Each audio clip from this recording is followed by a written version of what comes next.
Good morning to the BS Nursing student. Good afternoon to the BS Nursing student. Sorry. So I'm starting the pathology class. So meanwhile, you give your attendance. Don't forget to give your attendance. Morning session you had given only 63 members. So please, girls, be alert and give attendance, because this will the attendance will directly go to the university. So the today's topic is regarding the aneurysm. So this is also a clinical pathology topic. In clinical pathology, we are dealing with the CVS. In CVS, we had seen the IHDs, atherosclerosis, and then now we'll see aneurysm and dissections. So already pleural pericardial effusion is also completed. So now we'll see the aneurysms. Aneurysms is we have to know the layers. So previous class itself I had told that what are the layers of the artery. So what are that? Tunica, intima, media, and adventitia. So these are the three layers. So don't forget, because the dilatation can be seen in these layers. So it is aneurysm is a dilatation. So we'll see aneurysm is defined as a localized abnormal permanent dilatation of the blood vessel or the heart. So what is meant by aneurysm? Aneurysm is nothing but it is a abnormal and permanent dilatation. It is abnormal and permanent dilatation of the blood vessels or the heart. So this is the definition. We will see the classification. So this aneurysm has been classified according to the origin, gross appearance, composition of the vessel, vessel wall, etiology, and then location. Depending upon these, the aneurysms has been classified. Depending upon the origin, it has been classified into the congenital and acquired. And depending upon the gross appearance into chudelaga. So it is a fusiform aneurysm. So fusiform aneurysm anante it will be it is just look like a ovoid appearance. So it will look like a ovoid appearance, oval shape lo untundannamata vessel anedi. Adi kuda mostly ఇంకోటి secular aneurysm. So ఈ secular aneurysm అనేది how it will B one side there is a spherical out pouching. So మీరు తీసుకుంటే only ఒక్క portion of the circumference దగ్గర spherical out pouching అనేది కనిపిస్తుంది. Out pouching అనేది కనిపిస్తుంది. సో ఇంకొకటి సిలిండ్రికల్ అని అంటే it will B parallel dilatation. So రెండు పక్కల ఒకే డైలటేషన్ ఉంటుంది, రెండు vessels. So and then one more thing is a arteriovenous aneurysm. So arteriovenous aneurysm ante it is a direct communication between the artery and vein. So ఈ cylindrical దీనిలో రెండు ప్యారలల్గా dilatation అయినప్పుడు vessels, and then another one is an dissecting hematoma. So dissecting hematoma వల్ల ఏమవుతుందంటే the blood from lumen, the blood వచ్చేసి lumen నుంచి enter అయ్యి into the wall of the blood వెసల్లోకి వచ్చేస్తుంది అనమాట. సో డిసెక్టింగ్ హెమటోమాలో ఏమవుతుంది, బ్లడ్ లూమెన్ నుంచి వాల్ ఆఫ్ ద బ్లడ్ వెసల్స్లోకి ఎంటర్ అయిపోయి ఉంటుంది. సో బయట it look like the haematoma formation కనిపిస్తూ ఉంటుంది. సో మనకి ఏమేమి ఉన్నాయి, fusiform, saccular, cylindrical and dissecting hematoma, arteriovenous aneurysms. So these are the depending upon the gross appearance ఎలా ఉంటుంది. సో ఇంకొకటి ఏంటి అని అంటే ట్రూ అన్యూరిజమ్స్. ఈ ట్రూ అన్యూరిజమ్స్ వచ్చేసి మొత్తం 3 లేయర్స్ థిన్డ్ అవుట్ అయిపోతాయి. మొత్తం 3 లేయర్స్ థిన్ అవుట్ అయిపోయి ఇట్ మే డైలేట్ అనమాట ట్రూ అన్యూరిజమ్స్. ఫాల్స్ అన్యూరిజమ్స్లో ఎలా ఉంటాయి అంటే దీని ఫాల్స్ అంటే సూడో అన్యూరిజం కూడా ఉంటాయి. సో ఇక్కడ ఏమవుతుందంటే ఇట్ మే రిజంబుల్స్ అనమాట, రిజంబుల్స్ లైక్ అన్యూరిజం అనమాట. సో ఎలా అని అంటే defect in the intimal layer. Intimal layer అంటే తెలుసు కదా, it is a inner layer. So it is a defect in the intimal and middle layer of the vessel wall. So intimal layer, middle layer of the vessel wall వల్ల అది dilatation లాగా కనిపిస్తుంది, leading to dilatation and appear like aneurysm లాగా కనిపిస్తుంది. So ఇక్కడ ఏంటంటే defect in the intimal and medial layers of the vessel wall. So and dilatation with haematoma. So sometimes అది dilatation with haematoma కూడా కనిపిస్తుంది. At the same time it differs from the true aneurysm. So mostly it will be differs from the true aneurysms and it does not contain all components of the blood vessels. So దీనిలో ఏంటంటే అన్ని components ఉండవు, but consisting of fibrous tissue. So దీనిలో ఏంటంటే dilatation with హెమటోమాలో ఇక్కడే it differs, ఇది true aneurysm దగ్గరతో డిఫర్ అవుతుంది and contains all components of the blood vessels. So అన్ని components of the blood vessels ఇందులో ఉంటుంది, but consisting does not contain but consisting of fibrous tissue replace అయ్యి ఉంటుంది. That is the thing. Its true replace and it continues to enlarge. ఇది ఏమవుతుందంటే ఎప్పుడు continues to enlarge and creating pulsating haematoma. ఇది false haematoma అంటే ఏంటి? Defect, pseudo haematoma, defect in the intimal medial layer of the vessels. So ఈ defect ఉండడం వల్ల leading to the dilatation. So dilatation లాగా కనిపిస్తుంది. సో దానివల్ల ఇట్ మే కాజ్ అనరిజం లాగా అనిపిస్తూ ఉంటుంది. So depending upon the aetiology. So aetiology ప్రకారం కూడా it is been divided. So they are atherosclerotic aneurysms. So ఏంటి దీంట్లో డిపెండింగ్ అపాన్ ద ఇటియాలజీలో atherosclerotic aneurysms, syphilitic aneurysms, dissecting haematoma, mycotic aneurysms and berry aneurysms. So these are the types depending upon the aetiology, అంటే causes ప్రకారం అనమాట. Atherosclerotic అనరిజం అని అంటే అది atherosclerotic plaque వల్ల వచ్చే అనరిజంని అథెరోస్క్లెరోటిక్ ప్లేగ్ అంటారు. సిఫిలిటిక్ అనరిజం అంటే that is one type of syphilis infection. So దానివల్ల వచ్చే డైలటేషన్, అబ్నార్మల్ డైలటేషన్ని that is called as syphilitic aneurysm. ఇంకోటి dissecting haematoma. So it will, ఇప్పుడు దాకా మనం చూసాం కదా, డిసెక్టింగ్ హెమటోమా అన్ని లేయర్స్ కదా, it will the haematoma form అయినప్పుడు డైలటేషన్ లాగా కనిపించే ఛాన్స్ ఉంటుంది. అవుటర్ లేయర్ దగ్గర హెమటోమా లాగా ఫామ్ అయిపోయి ఉంటుంది. And mycotic haematoma, this is one type of infection and berry aneurysm is also one type. So ఇవన్నీ టైప్స్. సో లొకేషన్ ప్రకారము వెళ్తే type of the vessels involve, it can be an artery, vein or heart. So location ఎక్కడైనా కావచ్చు, artery దగ్గర కావచ్చు, dilatation vein దగ్గర కావచ్చు, are at the హార్ట్లో ఉన్న వెయిన్స్ ఉంటాయి కదా, వెయిన్స్ ఆర్టరీస్ అక్కడైనా కావచ్చు. So aortic aneurysms are classified according to the location. So ఇది అయోటిక్ అనరిజం, దాంట్లో అయోటిక్ అనరిజం అనేది depending upon the location. So అది మెయిన్గా abdominal and thoracic, abdominal versus thoracic. So ఇవి కూడా అకార్డింగ్ టు ద లొకేషన్ ప్రకారమే వస్తుంది. Abdominal, so abdominal aortic aneurysm అని అంటే అబ్డామినల్ రీజియన్లో వచ్చే ఎన్యూరిజంని అబ్డామినల్ అయోటిక్ ఎన్యూరిజం, అబ్డామినల్ అయోటాలో వచ్చే ఎన్యూరిజంని అబ్డామినల్ అయోటిక్ ఎన్యూరిజం అని అంటారు. చాలా వరకు మెన్స్లో ఉంటుంది, ఇన్ స్మోకర్స్లో ఉంటుంది. రేర్గా వచ్చేసి it may develop in 50 years of ఏజ్లో డెవలప్ అవుతుంది. Atherosclerosis is a major cause of, so mostly atherosclerosis plaque అనేది అథెరోమాటస్ ప్లేగ్ వచ్చేసి major cause for the abdominal aortic aneurysm. This aneurysm is usually ఇది ఎక్కడ situated ఉంటుంది? Renal arteries. So మెయిన్గా బాగా చూడండి, ఇప్పుడు aortic renal artery, first iota అంటే అయోటా నుంచి రీనల్ ఆర్టరీస్కి 2గా బైఫర్కేట్ అవుతుంది అనమాట. సో అక్కడ దానికి కొంచెం పైనగా దేర్ విల్ బి ఈ అనరిజం, అయోటిక్ అనరిజం అనేది కనిపించే ఛాన్స్ ఉంటుంది. Above the bifurcation of the iota, ఎక్కడైతే రీనల్ ఆర్టరీస్కి బైఫర్కేట్ అవుతుందో, అంటే రీనల్ సిస్టమ్కి సప్లై చేయడానికి ట్రై చేస్తుందో అక్కడ అయోటా దగ్గర ఇట్ విల్ బి సీన్ ఈ అథెరోస్క్లెరోసిస్ అనేది కనిపిస్తుంది. So one thing, the aneurysm frequently shows mural thrombosis.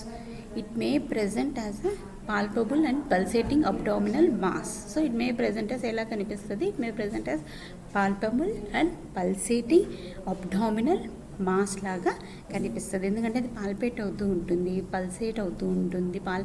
ఇట్లా అబ్డామినల్ మీద పెట్టినప్పుడు డెఫినెట్గా మన పర్ అబ్డామినల్ ఎగ్జామినేషన్ చేసినప్పుడు మీరు పాల్పేట్ చేయదలుచుకుంటే పాల్పేట్ అవుతుంది, పల్సేట్ అవుతుంది, మీకు అది ఒక ట్యూమర్ లాగా అపియరెన్స్ కూడా ఇస్తుంది. సో ఈ first of all abdominal aorta mostly frequent మెన్స్లో చూస్తాము, స్మోకర్స్లో చూస్తాము, బిఫోర్ 50 years ఆఫ్ ఏజ్లో ఉంటుంది. అది కూడా మెన్స్లో ఎక్కువగా.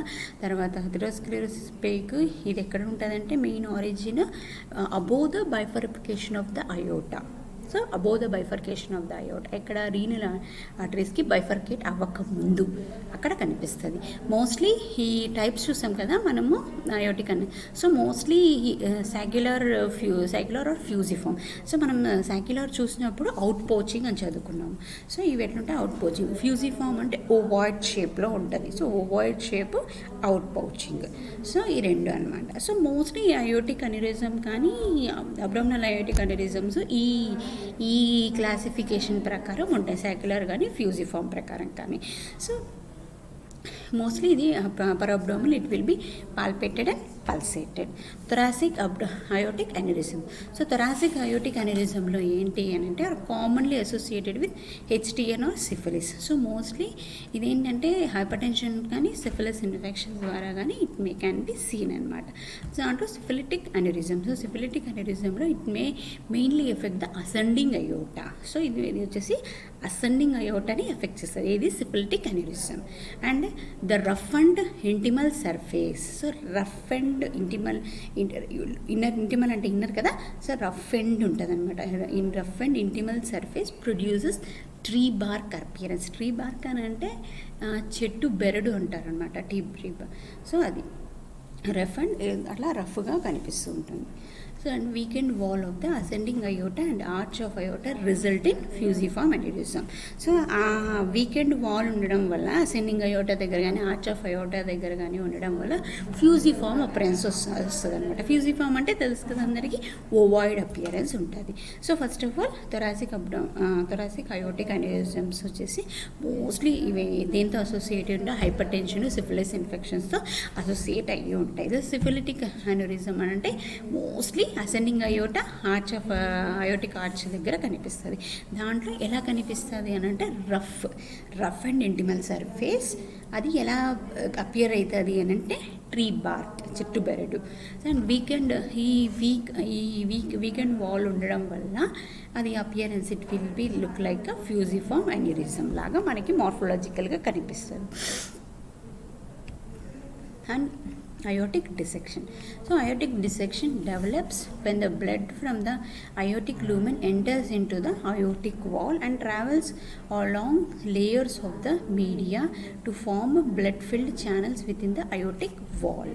So it is actually aortic dissection develops when the blood from the aortic lumen, so blood from the aortic lumen నుంచి aortic wall కి ట్రావెల్ చేస్తుంది అనమాట. aortic lumen నుంచి aortic wall కి ట్రావెల్ చేస్తుంది. ట్రావెల్ చేసేసి లేయర్స్ అక్కడ ఒక ఛానల్ క్రియేట్ చేసుకుంటుంది. ట్రావెల్ చేసేసి ఒక ఛానల్ క్రియేట్ చేస్తుంది. విత్ ఇన్ ద అయోటిక్ వాల్లో ఛానల్ లాగా క్రియేట్ అయిపోతుంది అనమాట. So that is the aortic dissection. అంతేనా? ల్యూమన్ అని అంటే లోపల ఆర్టరీ లోపల లూమన్ నుంచి ఇక్కడ ట్రావెల్ చేసేసి ఇక్కడ బ్లడ్ ఫిల్డ్ ఛానల్ లాగా ఫామ్ చేస్తుంది. ఇది వచ్చేసి ఫేటల్ డిసీజ్, కామన్గా associated with hypertension and Marfan syndrome. The morphologicalగా aortic dissection may shows and intimal tear. So mostly ఈ అయోటిక్ డిసెక్షన్ ఎందుకనంటే ఇంటిమల్ టేర్ ఉంటుంది ఖచ్చితంగా. సో ఇంటిమల్ టేర్ ఉంటేనే అది బ్లడ్ అంతా బయటికి ఇంటిమల్ లేయర్ నుంచి బయటికి వస్తుంది. And dissection usually occurs between the middle and outer thirds of the tunica media. So ఈ డిసెక్షన్ మోస్ట్లీ ఎక్కడ కనిపిస్తుంది అంటే middle and outer thirds. So middle and outer third of the tunica media దగ్గర కనిపిస్తుంది అనమాట. టేర్ అనేది కూడా ఎగ్జాక్ట్గా it may rupture out through the tunica adventitia causing massive haemorrhage.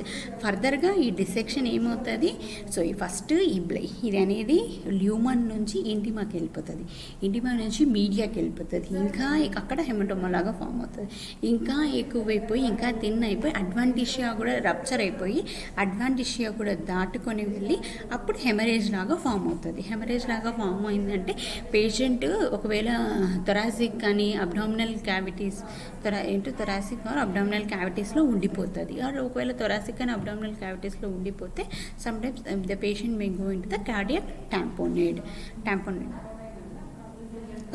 ఇక్కడ హెమరేజ్ అనేది పెరికార్డియల్ స్పేసెస్లోకి ఉండిపోతుంది. సో దాని ద్వారా కార్డియాక్ టాంపోనేడ్ వస్తుంది. సో ఇంకోటి few cases of dissection haematoma reenter into the lumen of the aorta through secondary distal intimal tear. So ఒక్కొక్కసారి ఏంటి అని అంటే అది బ్లడ్ అనేది మళ్ళీ లోపలికి ల్యూమన్లోకి రీఎంటర్ అయిపోతుంది అనమాట. కొంత కేసెస్లో లేదంటే రప్చర్ అయిపోయిందంటే బయటికి క్యావిటీస్లోకి వెళ్ళిపోతుంది. This creates new vascular channels and forms double barrelled aorta. So అదేం చేస్తుంది ఏంటంటే ఇప్పుడు ఒక ల్యూమన్ నుంచి ఇంటిమా నుంచి వెళ్ళింది, ఇంటిమా తర్వాత మీడియా దగ్గరికి వెళ్ళి తర్వాత advantages. And then it create ఒక్కొక్కసారి లోపలికి వస్తుంది కదా అడ్వాంటేజ్ దాటక ముందే. సో అప్పుడు ఏమంటుంది డబల్ బ్యారెల్డ్ ఒక ఛానల్ క్రియేట్ చేస్తుంది. ఒక ఛానల్ క్రియేట్ చేయడం వల్ల దాన్ని డబల్ బ్యారెల్డ్ అయోటా అని అంటారు. So aortic dissection generally classified into 2 types, type A and type B dissections. So this classical symptoms. So the classical symptoms ఎలా ఉంటాయి, sudden onset of severe pain ఉంటుంది, and వాళ్ళకి anterior chest pain radiating to back also between the scapulas moving upward and downwards. So and mostly death ఎలా అవుతుందంటే mostly because of the rupture. So once rupture is happen ఇది they may sometimes aneurysm rupture అయ్యింది అని అంటే they may cause the death. Prognosis. So it is a fatal disease. The prognosis is very poor and markedly improved with the present days. So ఇప్పుడు present డేస్లో అయితే we have advance treatments, so it can be treated better. So we had seen today aortic aneurysms. So aneurysms అంటే we had according to the class aneurysm అంటే it is a permanent dilatation of the blood vessel. That classification ఉంది. Classification వచ్చేసి depending upon the appearance చూస్తే fusiform అంటే ovoid appearance, saccular అని అంటే out pouching ఉంటుంది, cylindrical అంటే it will B parallel each other look like cylinder shape. The dissenting hematoma అంటే the blood will enters into the wall of the blood vessels. Blood అనేది walls of the blood vessels వెళ్ళి కూర్చుంటుంది. ఇంకొకటి communication ఏట్రియో Venus communication ఉంటుంది డైరెక్ట్గా కదా. మనకి true aneurysms, falls aneurysms ఉన్నాయి. ఫాల్స్ అన్యూరిజమ్స్ అంటే సూడో అన్యూరిజమ్స్ అంటారు. సో డిఫెక్ట్ ఉండడం వల్ల it may causes the pseudo aneurysms. So we have one more aortic aneurysms. And so aortic aneurysms ఉంది అని అంటే మెన్స్లో 50 years ఆఫ్ ఏజ్లోను తర్వాత స్మోకర్స్లోనూ కనిపిస్తుంది. మోస్ట్లీ ఇవి ఏ ఫామ్ సాక్యులర్ అండ్ ఫ్యూజిఫామ్ లాగా అపియర్ అవుతూ ఉంటాయి. మోస్ట్లీ ఈ ఎథెరోస్క్లెరోటిక్ ప్లేగ్ మేజర్ కాజెస్. ఈ ఎథెరోస్క్లెరోటిక్ ప్లేగ్ ఎక్కడ కనిపిస్తుంది అని అంటే before bifurcating to the renal arteries. So aorta ఉంటుంది, before bifurcating to the renal ఆర్టరీస్కి అక్కడ the sclerosis can be seen. అదొకటి. సో మోస్ట్లీ పాల్పేట్ చేసినప్పుడు it will be palpable and pulsating. So thoracic aortic aneurysm. So thoracic aortic అన్యూరిజమ్స్లో mostly hypertension ద్వారా, syphilis ద్వారా వస్తుంది. Syphilitic aneurysm అని అంటే it mostly seen and ascending aorta. So ఈ ascending అయోటాలో ఎలా అపియర్ ట్రీ బార్క్ అపియరెన్స్ లాగా కనిపిస్తుంది. అండ్ దెన్ మోస్ట్లీ ఇది ఎలా ఉంటుంది అంటే ఫ్యూజిఫామ్ అన్యూరిజం ఉంటుంది. అయోటిక్ డిసెక్షన్ అంటే the blood will enter into the from the lumen it enter into the walls. So informed as a channels. So channels లాగా form అవుతుంది aortic వాల్స్లో. So it is a fatal disease. So hypertension is one of the cause for this. So తర్వాత మనకి ఇది rupture అయింది అని అంటే they may have a massive haemorrhages. So ఆ హెమరేజ్ అనేది థొరాసిక్ క్యావిటీస్లోనూ అబ్డామినల్ క్యావిటీస్లోనూ అక్యుములేట్ అవుతుంది. లేదు అని అంటే వాళ్ళు కాంప్లికేషన్ కార్డియాక్ టాంపోనేట్లోకి వెళ్ళిపోతారు. కార్డియాక్ టాంపోనేట్ అంటే తెలుసు, haemorrhage in to the pericardial spaces. So this is the regarding the this. So ఇది ఇంకో కొన్ని కేసెస్లో it may create the double barrel iota. So this is the thing. So these are the some of regarding the aneurysms and dissections. With this I complete my class. Thank you attendance.